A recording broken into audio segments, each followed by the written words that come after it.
Hey there everyone, my name is Jordan and welcome to Beside Peaceful Waters. Today we are here with this 10-gallon aquarium, and this 10-gallon aquarium was the first aquarium I ever bought, and it is a Top Fin Essentials 10-gallon kit, which you can get from Petco or from PetSmart. And so it's the chain company. And so there's a lot of things that could be said about that. You know, like, one, the way, maybe I'll leave the ethics for another video. But we didn't get the fish from PetSmart. We got this Top Fin Essentials kit, and I replaced the filter because the filter was acting finicky. And the store was actually really helpful with that, and the store I went to. And also I got a new heater for it, not because the old one broke, but just because I liked a different heater for it. I put this black background on. And yeah, the idea was to have an Anubias or an epiphyte aquarium initially. And so, like, this aquarium is filled with epiphyte plants. Just filled, and I had some wonderful Anubias that I purchased online through a company called Plant, and they had these things called mother pots, which are these huge Anubias. They're like this big, and you can buy, like, I think I have 2 or 3 in there. And those are about $20 each. And so it's a little bit hefty. There's some like deals you can get on them. But the most expensive thing about this setup was the plants and the aqua soil. And so initially it cost probably, like, I'd say, like, the kit itself was, I think I got it for less than $100 on sale. It's been so long. But I'm pretty sure, I think it was like $65. Or maybe 70 or 80 or something like that. I don't exactly remember, it's been so long, but they randomly have these deals with PetSmart where they just mark it down a bunch. And so, like, we got some manzanita wood in here too, and I don't know, this aquarium's, if those of you who've been following the channel know all this, but it's just really kind of fun to revisit. This is like a really, like, this is kind of the aquarium I think of when I think of my introduction to the aquarium hobby. I've rescaped it now probably like 5 or 6 times. But like probably like 3 or 4 major times, like, initially when I set it up, it was just like bare bones, bare bones setup with the glass and some items. I think I have some of them here, like this, and I loved the way it looked. It was really beautiful. But then I wanted to go for something a bit more natural, or a bit more like life having. And so I've added some Anubias. There's some bolbitis. There's Anubias nana petite in the bottom and the forefront, and then there are some cryptocoryne growing in. And those are the main plants. I really love the setup because yeah, like, all the bolbitis and the Anubias leaves really give this sense of like a dense forest, underwater forest. I mean, it's not like a forest like a diorama forest, but it's almost like, I'm not saying that it looks like a forest, but it almost looks like a dense foliage here. And there's Dora is coming, so we have a panda. So inside the aquarium here, let me give you some video of it close up.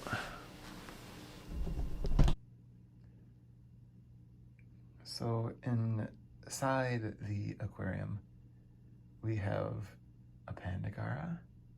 This is Dora, who is just a lovely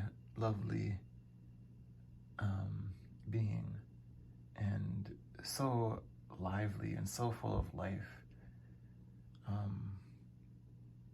And she'll just kind of skitter around the tank and clean up the glass and she loves to be on the Anubias leaves. In the bottom right, we have, now coming to the top-ish, we have Snowdrop. This is our powder blue dwarf gourami. And he's really amazing too. He's almost like a tank cleaner in a way too, because he loves to eat algae. And I've been sitting here now for a long time, and usually I come down right away and give some food. And so I think they're a bit like what's happening, food man? Where's my food?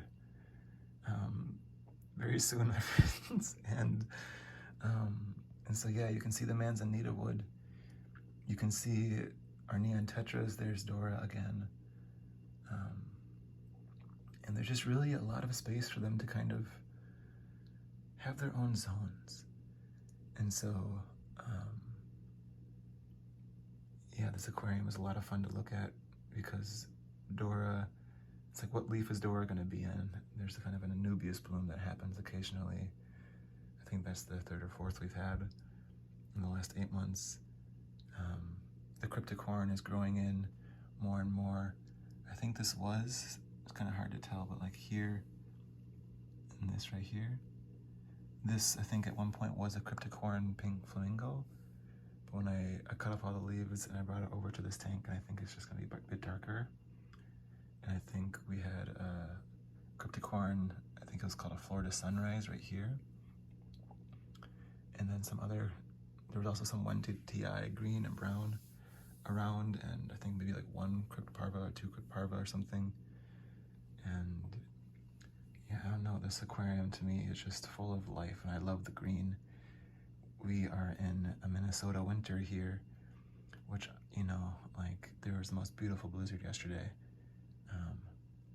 But it's also nice to come inside and have the green. And so this is our 10-gallon aquarium. The neon tetras, there's actually 3 traditional neon tetras, Paracaridon and Nessie, and then we call them bright eyes. You can kind of see like bright eyes. There's also 3 diamond head neon tetras, which are just like regular neon tetras. Like, they're also Paracaridon and Nessie. I think I'm saying that, I'm not sure if I'm saying that okay, right or not. But like, yeah, the regular neon tetras have the blue stripe down their body, and the diamond head neon tetras just have their eyes. And so I think it really is time to feed them, because they're really, really excited here. So yeah, I'll show you what I do. There are 2 types. There are 2 types of food I usually feed into this tank. The first and the most common, it's almost gone, are these freeze-dried tubifex cubes. I don't know if it'll focus or not. Let me see here. It's really shiny too. But these are Aquarium Co-op freeze-dried tubifex cubes, and it's basically like a cube. I don't have many full cubes left because we're near the bottom. But like, it's kind of like a cube. And, you know, it was marketed to just be able to like press it against the glass. I've had mixed success with like pressing it against the glass. A lot of the time it'll fall off for me, which may just be, there may be a specific way to have it pressed against the glass. But, you know, really like one of these cubes in here, and there was, you know, probably like 100 or something, less than 100, but, you know, somewhere in there, there's a lot of cubes in here. Like, one of them is enough to give like probably like 10 feedings, because I just take like a little corner of the cube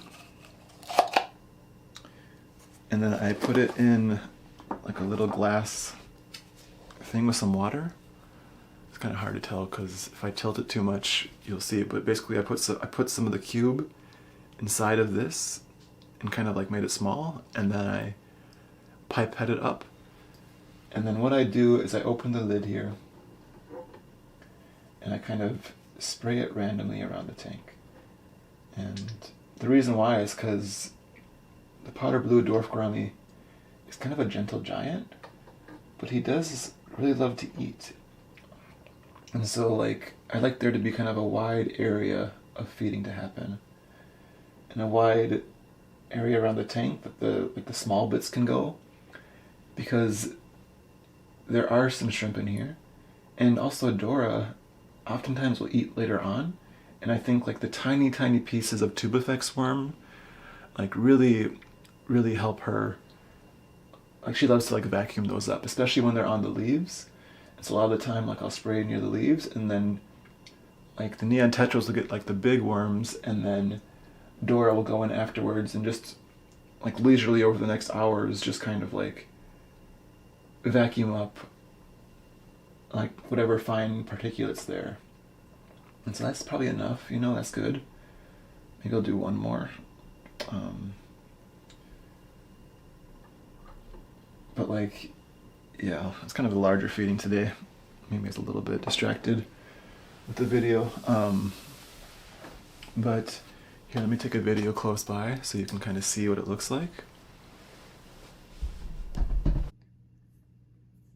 Yeah, so like the neon tetras love to kind of flit around looking for the little pieces, and a snowdrop usually sticks near more to the surface, you know, maybe picking up the pieces. And Dora loves just kind of, most of the time she's kind of on the glass or on a leaf, but then sometimes she'll go down like in the soil itself. And she is such a live wire, oh my goodness. And that's the thing, is like everyone seems happy, you know, like I do want to build a 29-gallon aquarium, because Dora will get larger, and I'd love for there to be 18 neon tetras just for a large school. And I'd love, you know, like no one here is unhappy, no one's hiding, no one's like miscolored or not eating. Like everyone seems really to be thriving and happy. Like I don't know how to describe it, but they just seem like happy fish. And so the technical requirements for a Panda Garra are larger than a 10-gallon, which we didn't know. We went to a local fish store that I actually really trust, and they said it would be fine, but at some point I am going to build a 29-gallon aquarium for Dora, especially when she gets larger, because I think she would just love it. And I think I would love it. Like there's mixed sources on Panda Garras. Some of them are kind of like you need at least 5 to, like they'll be very territorial with like there's kind of a pecking order when you have Panda Garras. And so I read maybe hours on Panda Garras now. And you know, if you do have like more than one, you usually want to have at least 5 is kind of what it seems like the experts are saying, because there is kind of a pecking order, and they do establish that. And so the person at the aquarium store said, you know, you can just have one, and I've had a lot of success, and they'll come up and greet you when you come to have your food, and they'll be very happy, and they're very social fish as long as you have other fish in the aquarium, you know. And so like Dora's fearless, you know, like I don't know how to say it. She just, it's hard when she's moving. She just kind of like goes wherever she wants to go. And there's not like this, like sometimes with the neon tetras, like there's like this wariness, you know, like this kind of like, oh, like if you move too fast, or if just kind of awareness of where, I don't know. And Dora just kind of like quick movements. Hello everyone, I'm here. that's kind of like how I describe her energy. Like, hello everyone, I'm here. Hi everyone, hello. And yeah, see, I think a lot of the time she'll like kick up sediment. Like this is a behavior is kind of uncommon. She'll kind of like kick up sediment or like quickly go up the glass, I think. And I don't know, just so much energy. I really love her. And yeah, and so that's the aquarium. You know, the neon tetras, I love them so much. I do want them to have more friends, because for various reasons. But no one seems like incredibly unhappy. You know, they just all seem like they're enjoying this beautiful tank full of beautiful leaves and food and wood and heated well. And think I keep it like at 74. I might be a degree or two off either direction, but you know, it's within the temperature range that they love, and all of them. And there's 2 Amano shrimp that kind of keep the tank very clean, and there's really not that much maintenance that happens. There's some floating plants here that aren't exactly as thriving as they could be in some places, but it's okay because I think also Snowdrop will just kind of like pick off any yellowing parts for them. And so, I don't know, and I think, yeah, Snowdrop really loves to have the floating plants in there, you know, and you can just kind of see how he'll kind of like nip at it. It's almost like a little, yeah, I don't know. And so, here we are. Thank you all for following along on this journey. Wow, it has been a very full 8 months, and I have loved getting to this point where I am now, where it's kind of like, oh, like weekly water change, 10 minutes, no problem. And, you know, and then, yeah, my voice is going. So maybe I'll say thank you all. I tend to speak a bit more like the low registers for some reason, especially like when I put it on iPhone mode, because it's like so close by. It feels like I'm speaking to someone like 5 inches away. And so, but then my voice goes out because, yeah, so lots of love, everyone. Thanks for watching. Yeah, I had a question about the Panda Garra dora, and so I'm glad that she really came out and just like was like, hi everyone, I'm here. Time for my close-up. And yeah, we really love her. We really love this aquarium, and really love y'all. So I appreciate the love, appreciate the community, and yeah, until next time, this is Dora and Snowdrop and Jordan and the Bright Eyes, the Rainbow Collective we've called them. Saying until next time, have a beautiful, beautiful day. Bye-bye.